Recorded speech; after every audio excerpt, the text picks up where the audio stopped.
ఒక్కసారి కొమ్మూరి గోల్డ్ కి కాల్ చేయండి. తాకట్లో ఉన్న మీ బంగారాన్ని విడిపించి మార్కెట్ ప్రైస్ కి వాళ్ళు కొనుక్కుని మిగతా డబ్బులు మీకు ఇచ్చేస్తారు. వెల్కమ్ బ్యాక్ టు మనం టీవీ. నేను మీ పవన్ బెస్వాడ.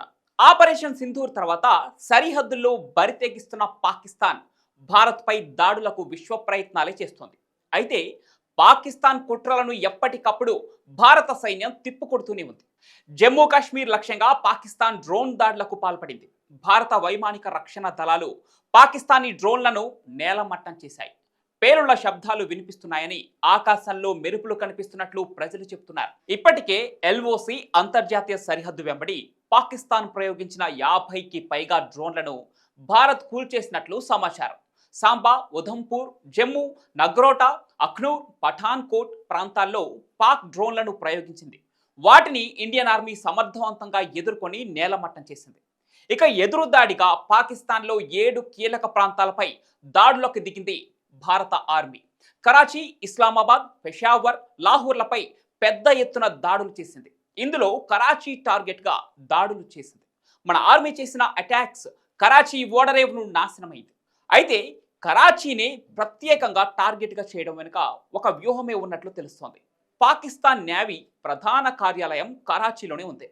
పాకిస్తాన్లో అత్యంత కీలకమైన సీపోర్ట్ కూడా ఇక్కడే ఉంది. అందుకే పాకిస్తాన్కు గుండె లాంటి ప్రాంతమైన కరాచీని టార్గెట్ చేసింది భారత ఆర్మీ. ఇప్పుడే కాదు, 1971లోనూ కరాచీ టార్గెట్గా దాడులు జరిపింది.